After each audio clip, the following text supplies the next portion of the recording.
Bonjour les scorpions, j'espère que vous allez bien.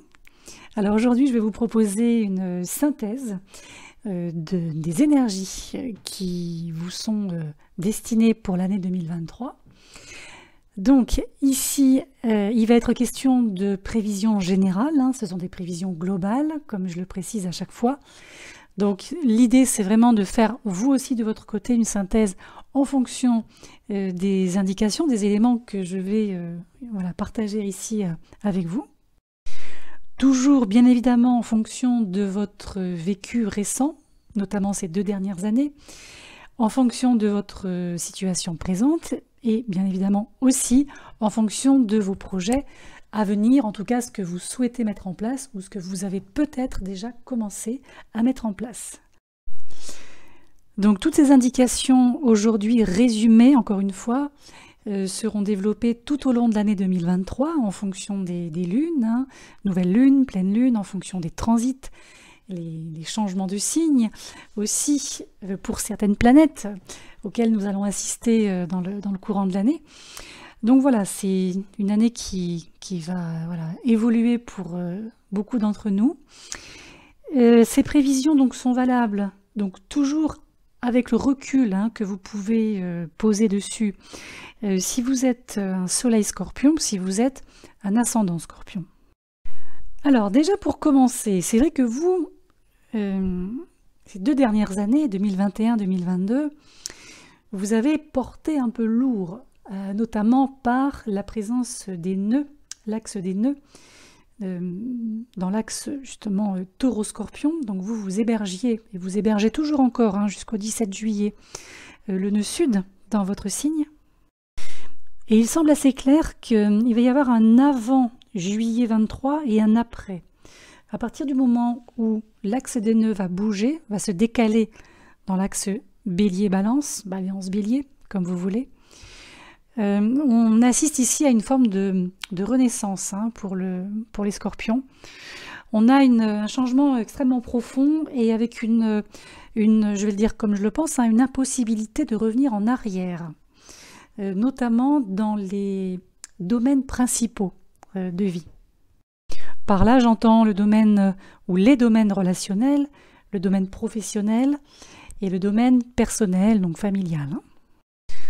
Donc on peut dire aussi, quand on remonte à 2022, on va revenir à la fin de 2022, bon, moi je pense que vous avez épongé quand même pas mal de négatifs de la part des gens, en général, que ce soit dans votre entourage, que ce soit le fait d'avoir été imprégné de tout ce qui se passe au niveau collectif aussi. Mais quoi qu'il en soit, 2023, c'est vraiment une année où vous allez pouvoir recommencer à tenir les rênes vous-même, et à ne pas forcément déléguer ou vous faire aspirer, avaler par je ne sais qui ou je ne sais quoi. Mais pour le moment, c'est vrai que jusqu'au 12 janvier, Mars, qui traverse le signe des Gémeaux, est rétrograde, voilà. Donc c'est vrai que là, il faut vraiment attendre que Mars redevienne direct, en tout cas se repositionne en station directe, pour pouvoir ressentir de nouveau ce sentiment d'avoir le pouvoir sur soi-même et d'être conscient que oui, vous êtes la seule personne qui est capable de vous mener là où vous voulez en fait. Donc en attendant, moi je dirais même jusqu'à la mi-janvier, une bonne mi-janvier, peut-être que vous n'aurez pas envie d'engager des grands changements, des modifications ou autres. Grand bien vous fasse, vous avez raison. Pour l'instant, ne touchez à rien. Je pense qu'il vaut mieux utiliser ce laps de temps comme une prolongation de vos bonnes résolutions, comme on dit, du nouvel an. C'est le fameux classique. Si vous devez voyager, si vous devez malgré tout et contre votre volonté peut-être, prendre des décisions ou être obligé de... essayez d'ici la mi-janvier de mettre une sorte de filet de sécurité, je ne peux pas le dire autrement, en dessous, au cas où les choses se compliqueraient dans l'organisation ou dans la dynamique au niveau de la finalité. On va prendre en compte le changement de signe de Saturne déjà, Alors le 7 mars, Saturne va quitter le signe du Verseau pour rentrer dans le signe des Poissons. Alors ici, on a une sensation de sérieux, d'engagement dans tout ce qui est en rapport avec les rencontres, avec l'amour, la romance, mais aussi les partenariats, les collaborations. Donc ce sera un début de période où, quelque part, la vie, comme on dit, va vous demander de prendre tout ça au sérieux, si ce n'est pas déjà fait. Alors je dis pas que ce sera quelque chose de lourd, hein, c'est pas dans ce sens-là. Mais en fait, plus vous allez prendre les choses sérieusement, et encore une fois avec Saturne, dans une optique de long terme, plus vous aurez des chances de réussite. En tout cas, de voir les choses, disons, prendre une tournure positive. Maintenant, il ne faut pas oublier, quand Saturne sera en Poisson, il ne faut pas oublier tout ce qui est en lien avec la notion de plaisir, la notion de joie, de contentement. Et peut-être qu'avec ce transit, vous allez aussi reconsidérer ces choses-là, peut-être sous un angle un petit peu différent. Ce que j'entends par là, c'est aussi que durant les 2 prochaines années, donc 2023-2024, Saturne va encore une fois vous demander de prendre les choses au sérieux. Je pense aussi, si jamais vous avez des projets artistiques, si vous faites partie des personnes qui travaillent dans les domaines de l'art, de la culture, de la créativité ou de la création. Et encore une fois, cette notion de plaisir, elle est rattachée au plaisir, comment dirais-je, de prendre plaisir à ce que l'on fait. Vous voyez, ne plus subir ce que vous faites, ne plus être forcé de faire quelque chose, en tout cas y prendre une forme de plaisir, une forme de contentement. Parce qu'en fait, on voit que à mesure que vous allez mûrir, durant ce transit de Saturne en Poisson, vos centres d'intérêt ou vos... comment je pourrais dire ça ? La manière dont vous allez appréhender les choses, les gens, les situations, tout ça, ça va aussi évoluer en même temps. Ensuite, on va accueillir Pluton dans le signe du Verseau. Donc ce sera la première occurrence, hein. Il ne va pas rester dans le Verseau toute l'année. Il va retourner en Capricorne entre juin 2023 et janvier 2024. Mais du coup, vous avez quand même, on va dire à peu près 5 mois et demi, où Pluton sera dans ce signe du Verseau. Et là, ici, ce Pluton va être intéressant parce que il va vous inciter ou vous pousser à être vraiment conscient de vos racines, c'est-à-dire vraiment de comprendre d'où vous venez et un peu, je dirais, de faire le bilan par rapport à tout ça. Alors ici, c'est le début d'une longue période d'environ 20 ans, hein, à travers laquelle vous pourriez par exemple être inspiré pour découvrir ou redécouvrir votre histoire familiale et aussi par conséquent peut-être transformer les schémas émotionnels qui ont été transmis de génération en génération. Alors oui, il faudra peut-être sortir quelques squelettes du placard, hein, c'est pas impossible. Avec Pluton, rien n'est impossible. Mais l'idée, c'est de ne pas vous laisser submerger, je dirais même volontairement. C'est-à-dire, si vous devez faire un travail sur vous-même ou poursuivre un travail sur vous-même, allez-y doucement. C'est pas la peine d'ouvrir toutes les portes en une fois, ça ne servira à rien. Vous avez le temps, donc faites-le par étapes. Et d'ailleurs, durant cette période où Pluton sera en Verseau, vous allez croiser une éclipse lunaire le 5 mai. Et cette éclipse, en fait, sera la dernière d'une série d'éclipses qui a eu lieu dans votre propre signe. Donc, ça sous-entend ici que, oui, vous avez très probablement fait ce voyage profond de changement intérieur qui vous a sûrement aussi amené à devenir beaucoup plus authentique au cours des 2 dernières années. Et là, on sera sur le point culminant. C'est pour ça que la combinaison entre cette éclipse et Pluton Verseau, prenez-la, cette combinaison, comme une opportunité de lâcher tous les fardeaux qui sont lourds, c'est un euphémisme, hein, pardon, les fardeaux que vous portez encore, en tout cas jusqu'au mois de mai. Et balayer, éclipser, c'est le cas de le dire, tout ce qui est toxique. Mais pour de bon cette fois. Parce qu'on sait que les scorpions, ils ont tendance à revenir en arrière, à venir retester, voir si quand même, on ne sait jamais. Non. Là, ce qui est toxique dans votre vie, vous le balancez. Vous le balancez parce qu'au moment où Pluton quittera définitivement le Capricorne, qui rentrera dans le Verseau, là, vous changez véritablement d'énergie, comme je vous l'ai dit, et vous partez pour 20 ans quand même, ce qui n'est pas rien.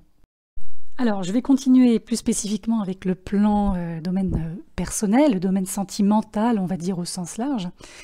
Donc voilà, on a quand même vu qu'avec toutes les éclipses là, que vous avez vécues ces derniers temps, Saturne donc, qui était en Verseau, c'est vrai qu'il n'est pas impossible pour certains d'entre vous, ou pour beaucoup, je ne sais pas, que la notion de relation, de relationnel, ait été durement touchée. En 2022, en l'occurrence. Et là, en 2023, les options sont doubles, c'est-à-dire que cette année va vous apporter des opportunités de rencontrer de nouvelles personnes qui sortent un peu du cadre habituel, ce qui est pas mal en soi, mais aussi, ou sinon, d'utiliser, de transmuter ce que vous avez appris durant cette année 22 pour renforcer vos liens avec votre partenaire actuel. Ici, on a cette idée que dans l'optique d'établir des relations amoureuses, en l'occurrence, ou un partenariat, on a quand même la notion de stabilité qui ressort, la notion de fiabilité, la notion de sécurité. Et je pense qu'il y a quelque chose qui va évoluer à ce niveau-là, notamment dans la manière dont vous vous connectez, dont vous vous reliez sur le plan relationnel. Et ce qui est important aussi, c'est que il va falloir considérer la notion d'engagement d'une manière mature. Alors le coup de pouce, ça va être Jupiter. Jupiter qui va entrer dans le signe du Taureau, donc votre opposé, votre complément aussi, à partir du 16 mai. Alors là, c'est vrai que ça fait 12 ans que ce n'est pas arrivé, donc c'est déjà une bonne chose. Voilà, vous démarrez un nouveau cycle. Et c'est une énergie qui peut améliorer et développer toutes les relations existantes. Donc là aussi, si vous êtes célibataire, par exemple, on a un nouvel amour, comme on dit, qui peut rentrer dans votre vie, c'est pas impossible. Mais encore une fois, qui dit nouveauté, qui dit nouvelle relation, dit... ça serait pas mal d'envisager du sérieux, vous voyez, pas juste comme ça.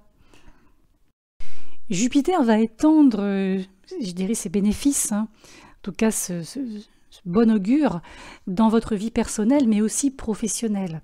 Donc moi je dirais globalement, si vous avez décidé de vous fiancer, de vous marier, ou de signer un contrat avec un nouveau partenaire, un nouveau collaborateur, regardez ce qui se passe et tablez sur la période autour du 1er juin.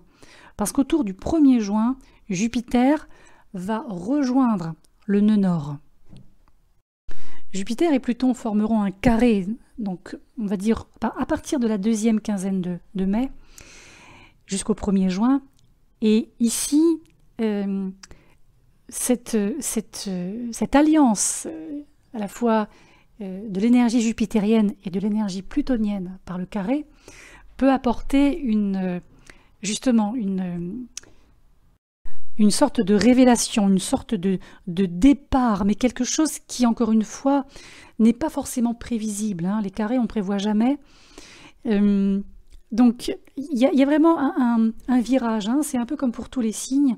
Vous verrez, on a ce carré qui peut apporter, à partir du moment où c'est bien géré, évidemment, des nouvelles, des surprises, quelque chose qui peut permettre de sortir d'une situation un petit peu coincée, un petit peu engoncée. D'ailleurs, cette période du printemps, pour vous, elle est très notable parce que on va avoir aussi, entre le 21 avril et le 24 mai, Mercure qui va transiter le signe du Taureau. Alors là, ici, je laisse une marge post-ombre hein, pour la rétrogradation, puisque Mercure sera rétrograde à ce moment-là. Et c'est à ce moment-là que vous pouvez vous retrouver sur un terrain un peu instable dans vos relations. Cette rétrogradation, elle est particulière parce que je pense qu'elle va vous obliger à résoudre des conflits persistants et à clôturer des situations, des histoires, des relations avec des anciens partenaires. Ensuite, quand on arrive au 5 mai, là aussi, vous allez vivre une éclipse lunaire en Scorpion qui, ici, je pense, vous fera dire « Ok, c'est bon, je suis prêt à fermer cette histoire, je suis prêt à refermer le livre, hein, clairement, à tourner la page, de manière à pouvoir commencer autre chose. » Vous voyez, il y a vraiment, je pense qu'il y a une jonction là qui se profile dans cette période-là. Et je terminerai aussi avec une autre éclipse dans le signe du Taureau qui aura lieu le 14 octobre. Alors là aussi, il va y avoir une autre étape de type, j'appellerais ça une transition relationnelle majeure. Alors là, il faudra vous préparer à soit à un amour qui est tout nouveau, mais alors qui change radicalement la donne, ou bien une situation relationnelle qui va se renforcer considérablement. Sur le plan professionnel, en tout cas socio-professionnel, c'est une année où je pense vous allez attirer l'attention, vous allez peut-être même susciter une forme d'admiration par rapport à ce que vous avez à offrir, et aussi par rapport à la manière dont vous établissez des liens avec les gens, et la confiance que vous pouvez mettre dans vos relations de travail.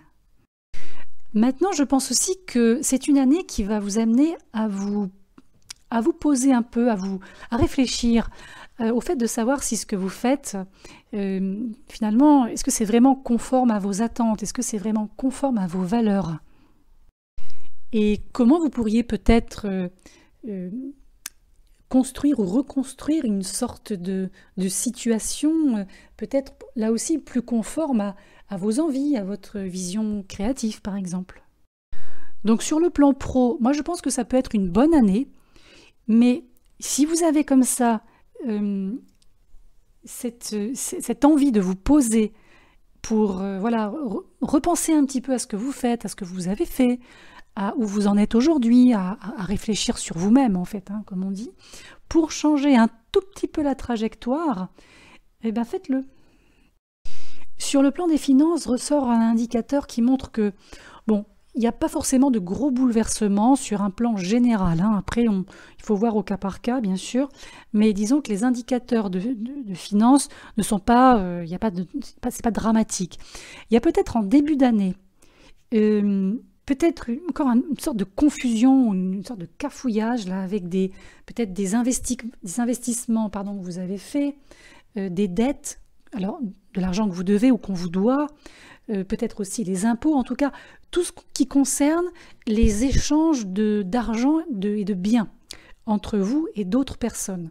Mais j'ai l'impression que ça commence à se dissiper dans la 3e semaine de janvier. Mais à part ça, je pense que, encore une fois, hors cas spécifique, je pense que c'est une année plutôt, on va dire, paisible hein, en ce qui concerne le domaine des finances.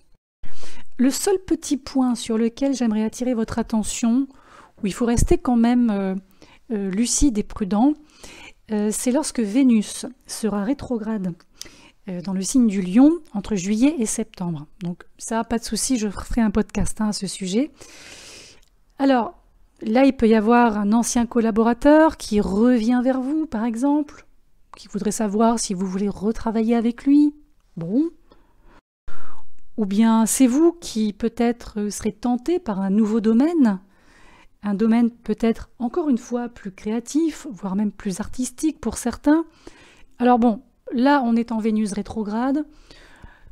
Il faut faire attention parce que les rétrogradations de Vénus, ça peut être très intéressant sur le papier ou en tout cas en surface, mais on ne sait jamais trop en réalité jusqu'où ça peut aller concrètement.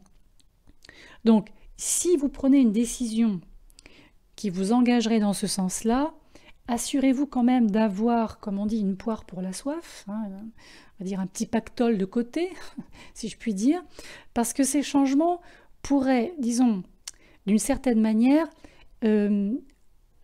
ralentir un petit peu les revenus réguliers que vous avez. Vous voyez, il pourrait y avoir peut-être un temps de pause de ce côté-là au profit d'autre chose, ce qui n'est peut-être pas négatif en soi, mais si c'est quelque chose qui démarre durant la rétro de Vénus, j'ai envie de dire, sur le plan des finances, encadrez-vous quand même, hein, ne partez pas à l'aventure. Je pense également que vers la fin de l'année, lorsque Mercure va rétrograder dans le signe du Sagittaire, donc là on est dans la zone des ressources hein, vous concernant. Alors ici nous serons entre le 24 décembre 2023 et le 3 janvier 2024. Donc dans cette période, pendant cette période, si quelqu'un vous doit de l'argent, si quelqu'un a une dette vis-à-vis de vous, quelle que soit la forme de la dette, j'ai envie de dire, mais il faudra aller réclamer votre dû, hein, ou bien la personne viendra d'elle-même pour vous rendre ce qu'elle vous doit. En tout cas, moi j'ai envie de vous dire que n'attendez pas l'aval de quelqu'un d'autre ou n'attendez pas la validation de quelqu'un pour vous mettre en avant ou pour valider une promotion ou une augmentation. Hein, là, c'est vraiment vous qui, encore une fois, reprenez les rênes en main, comme je l'ai dit au début. Maintenant, si vous avez de l'argent à investir, moi, je vous conseillerais d'acheter. Dans l'immobilier, ça peut être pas mal. D'investir effectivement dans la pierre, en tout cas dans quelque chose de pérenne. Donc pour conclure, moi je vous dirais vraiment restez ouvert aux possibilités de changement, parce que qui dit changement dira évolution quant à vos projets, quant à vos approches en général. Maintenant, effectivement, il n'est pas impossible que vous soyez un peu plus sensible durant l'année, donc il va falloir aussi prendre soin de vos besoins émotionnels. Et encore une fois, vraiment, saisissez les opportunités comme on dit, que la vie vous offrira, hein, de manière à aller vers quelque chose peut-être de plus lumineux, plus heureux, plus bénéfique pour vous. Et tout au long de l'année aussi, pensez bien à analyser hein, ce que vous avez vécu précédemment, ce que vous avez pu faire précédemment, toutes les choses que vous avez traversées dans les années qui ont précédé, de manière à peut-être mieux appréhender à la fois vos forces et vos faiblesses. Et là aussi, encore une fois, n'attendez pas beaucoup, n'attendez pas trop de l'opinion d'un tel, de l'avis d'un tel. C'est pas quelque chose qui va vous servir. Il ne faut pas oublier que Neptune est en Poisson et Saturne, à partir du 7 mars, va entrer également au Poisson, comme on l'a vu. Vous voyez? Donc là, la combinaison des deux est intéressante parce que ça va vous permettre d'utiliser vraiment vos ressources personnelles pour mettre en œuvre vos idées. Et les solutions que Saturne vous apportera seront intéressantes à appliquer à vos inclinations créatives, neptuniennes de fait. C'est-à-dire que tout ce qui peut être un peu vague, un peu flou, avec pas encore beaucoup de contours, finalement trouvera rapidement de quoi paramétrer tout ça. On va pouvoir habiller cette opacité un peu neptunienne. Voilà, donc vous savez ce qu'il vous reste à faire pour passer une bonne année. Quant à moi, je vous retrouverai, comme je vous l'ai dit, tout au long de l'année pour décrypter tout ça en détail. Et voilà, en attendant, profitez-en.